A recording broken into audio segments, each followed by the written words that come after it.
Hello दोस्तों, यदि आप भी मैट्रिक फाइनल परीक्षा 2027 में देने वाले हैं तो आज के क्लास में हम लोग पढ़ने वाले हैं क्लास 10th के लिए साइंस यानी विज्ञान के 40 VVI ऑब्जेक्टिव क्वेश्चन जो आपके मैट्रिक बोर्ड परीक्षा 2027 में पूछा जाएगा। तो आप लोग इस क्लास में अंत तक बने रहिएगा। क्लास 10th के लिए सब्जेक्ट यहाँ पर साइंस यानी विज्ञान के 40 हम लोग VVI महत्वपूर्ण ऑब्जेक्टिव क्वेश्चन पढ़ेंगे जो आपके मैट्रिक बोर्ड परीक्षा 2027 के लिए महत्वपूर्ण है। और ये 40 ऑब्जेक्टिव क्वेश्चन साइंस में फिजिक्स, केमिस्ट्री, बायोलॉजी तीनों का 40 सबसे महत्वपूर्ण ऑब्जेक्टिव क्वेश्चन है। तो आप लोग क्लास को पूरा वॉच कीजिएगा और ये सभी प्रश्न आप लोग जरूर याद कर लीजिएगा। तो पहला नंबर क्वेश्चन यहाँ पर पूछा गया है कि पराग कोश में पाए जाते हैं। आप लोग भी आंसर देते चलिए और आप लोग मिलाइए कि कितना क्वेश्चन आपका सही हो रहा है।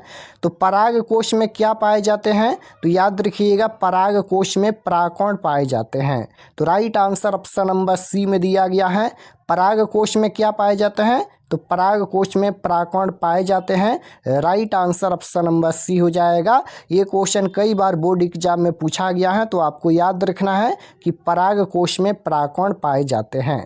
क्वेश्चन नंबर 2 यहाँ पर पूछा गया है कि नर युग्मक एवं मादा युग्मक के संकलन को क्या कहते हैं।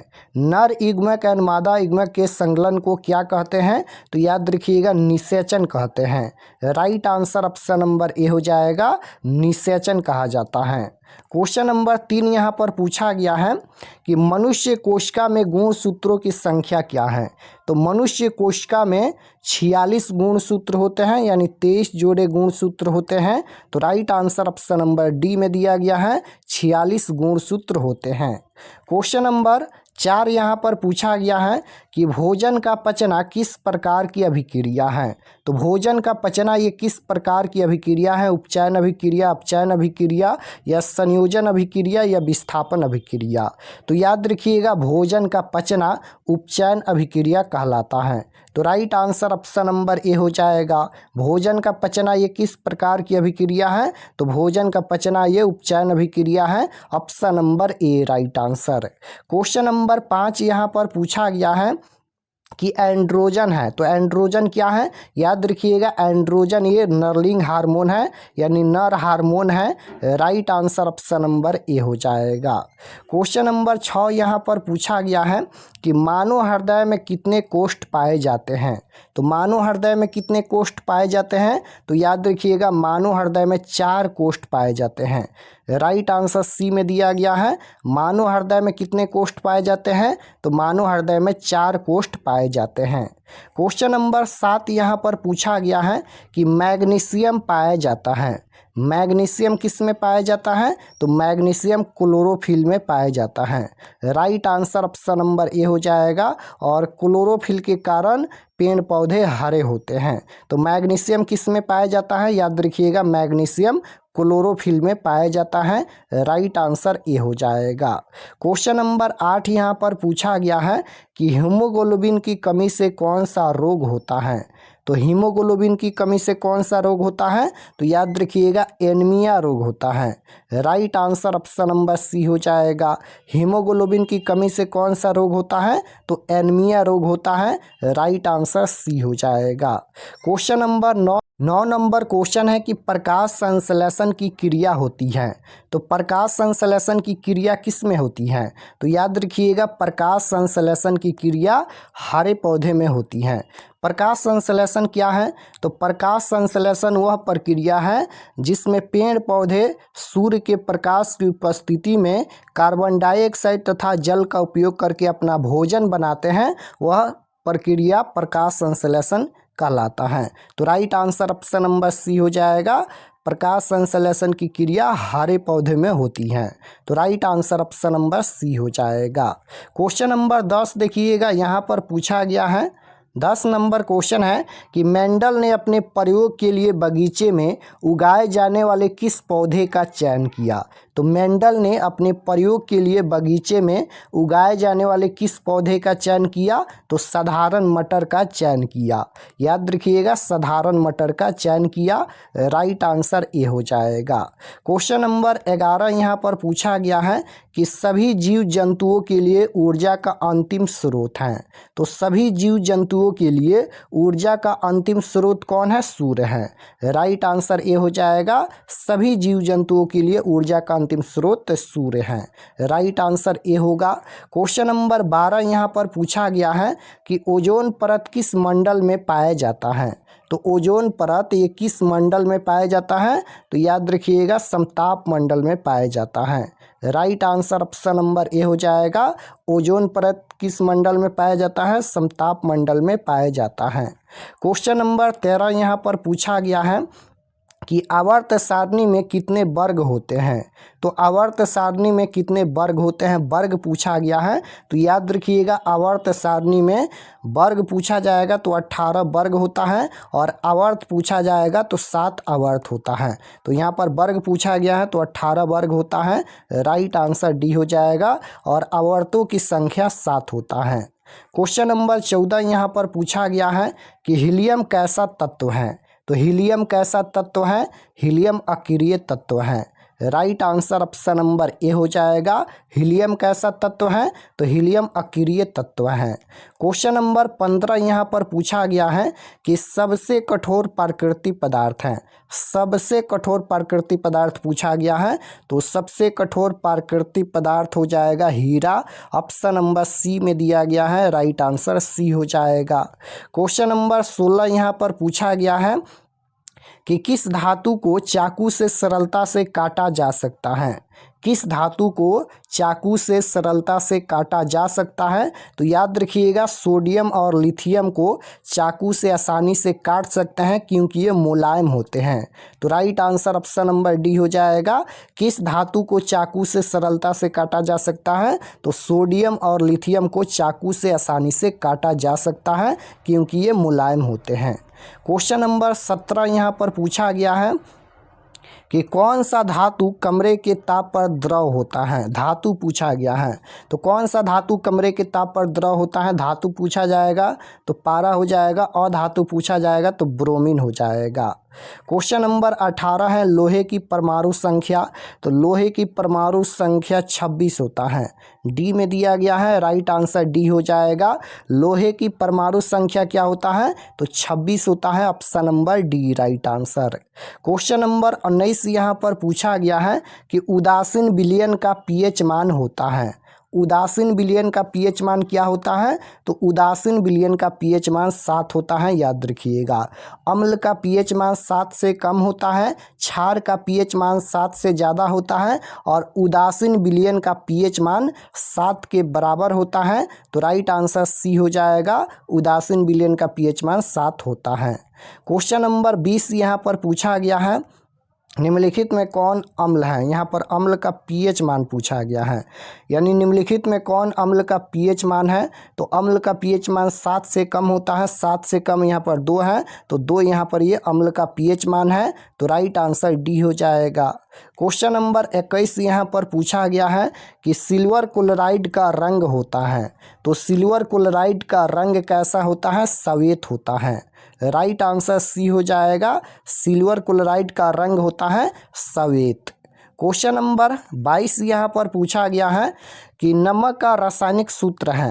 नमक का रासायनिक सूत्र क्या होता है? नमक का रासायनिक सूत्र होता है NaCl। NaCl यानी sodium chloride. NaCl sodium chloride. Option number A में दिया गया है। राइट आंसर ए हो जाएगा।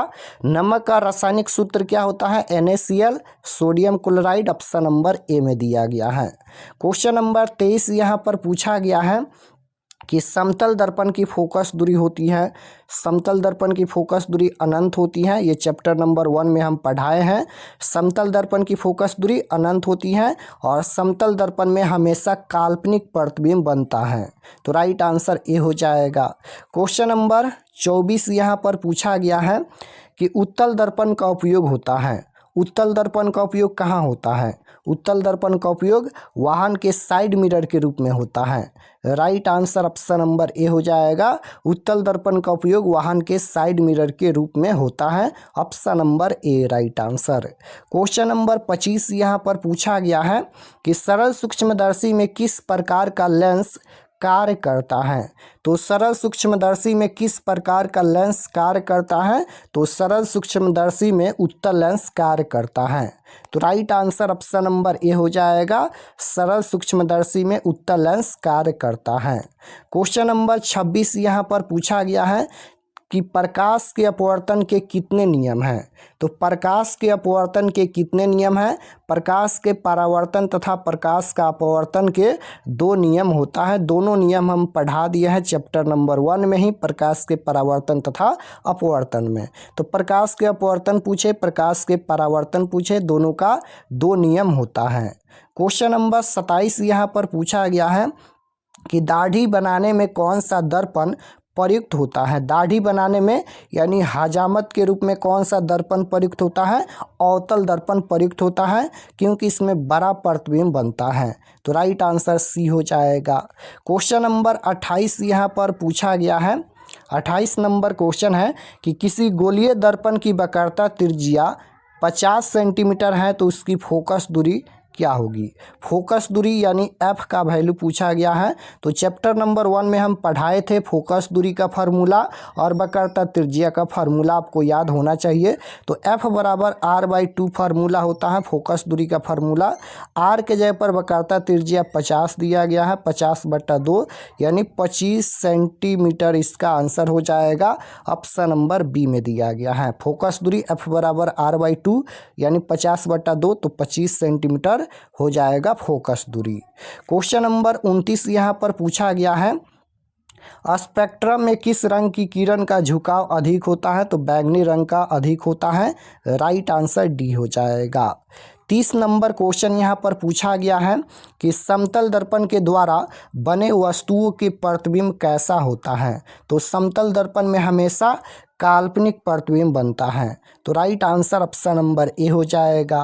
क्वेश्चन नंबर 31 यहाँ पर पूछा गया है कि किसी उत्तल लेंस की फोकस दूरी 50 सेंटीमीटर है तो उसकी क्षमता क्या होगी? क्षमता पूछा गया है। तो यहाँ पर लिखेंगे 1/50 दिया गया है, 1/f यानी एफ के जगह पर 50 सेंटीमीटर दिया गया है और गुना हम लोग 100 से कर देंगे। तो यहाँ पर हो जाएगा 50 दूना 100 यानी 2 डायोप्टर हो जाएगा। और ये प्लस का होगा या माइनस का होगा? तो प्लस का होगा, क्योंकि उत्तल लेंस की फोकस दूरी दिया गया है। तो उत्तल लेंस की फोकस दूरी धनात्मक होता है यानी प्लस का होता है, तो इसकी क्षमता भी प्लस की होगी, प्लस का 2 डायोप्टर। ऑप्शन नंबर डी में दिया गया है। क्वेश्चन नंबर 32 यहाँ पर पूछा गया है कि मानव नेत्र जिस भाग पर किसी वस्तु का प्रतिबिंब बनाते हैं वह है।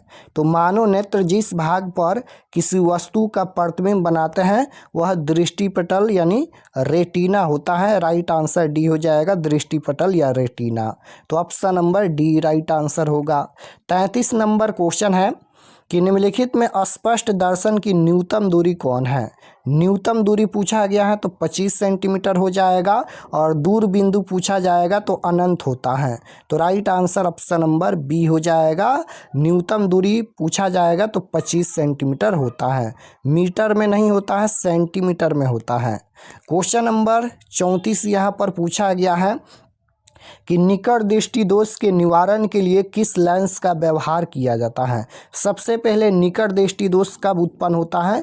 तो जब नज़दीक का वस्तु साफ साफ दिखाई देता है लेकिन दूर की वस्तु साफ साफ नहीं दिखाई देता है, तब निकट दृष्टि दोष उत्पन्न होता है और इस दोष को दूर करने के लिए अवतल लेंस का व्यवहार होता है। तो right answer option number B हो जाएगा। निकट दृष्टि दोष के निवारण के लिए अवतल लेंस का व्यवहार होता है। Option number B right answer. Question number 35 यहाँ पर पूछा गया है कि चंद्रमा पर खड़े अंतरिक्ष यात्री को आकाश प्रतीत होता है। तो चंद्रमा पर खड़े अंतरिक्ष यात्री को आकाश नीले की अपेक्षा काला प्रतीत होता है, क्योंकि वहाँ पर कोई वायुमंडल नहीं होता है और न ही वहाँ पर कोई प्रकीर्णन हो पाता है। इसलिए चंद्रमा पर खड़े अंतरिक्ष यात्री को आकाश नीले की अपेक्षा काला प्रतीत होता है। तो राइट आंसर डी हो जाएगा काला। क्वेश्चन नंबर 36 यहाँ पर पूछा गया है कि विद्युत हीटर विद्युत धारा के किस प्रभाव पर कार्य करती हैं। तो विद्युत हीटर विद्युत धारा के ऊष्मीय प्रभाव पर कार्य करती हैं। तो right answer option number A हो जाएगा ऊष्मीय प्रभाव पर। परिपथ में विद्युत धारा की माप किससे की जाती है। परिपथ में विद्युत धारा की माप किससे की जाती है। तो ये हो जाएगा एमीटर से। एमीटर हो जाएगा option number B. Question number 38 यहाँ पर पूछा गया है विभव और विभवांतर का सही मात्रक। तो विभव और विभवांतर का सही मात्रक होता है volt. Right answer option number A में दिया गया है। क्वेश्चन नंबर 39 है आवेश का सही मात्रक। आवेश का सही मात्रक कूलम्ब होता है। राइट आंसर डी हो जाएगा आवेश का सही मात्रक कूलम्ब होता है। 40 नंबर क्वेश्चन है कि खिलौनों में किस सेल का उपयोग होता है। खिलौनों में किस सेल का उपयोग होता है। तो याद रखिएगा खिलौनों में सूखा सेल का उपयोग होता है। तो right answer option number A हो जाएगा खिलौनों में किस सेल का उपयोग होता है। सूखा सेल का उपयोग होता है। Option number A right answer. तो यहाँ पर हम लोग साइंस के 40 महत्वपूर्ण ऑब्जेक्टिव क्वेश्चन पढ़े हैं। तो आप लोग कमेंट में बताइए कि आपका कितना क्वेश्चन सही हुआ। और अगर आप लोग चैनल पर नए होंगे तो चैनल को ज़रूर सब्सक्राइब कर लेना, ताकि आने वाले नेक्स्ट क्लास आपके पास ज़रूर पहुँचे।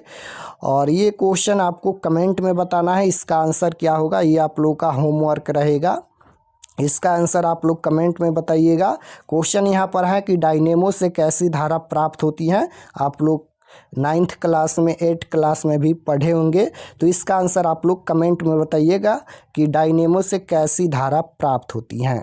तो मिलते हैं नेक्स्ट क्लास में, तब तक अपना स्टडी कीजिए। आप सभी को धन्यवाद।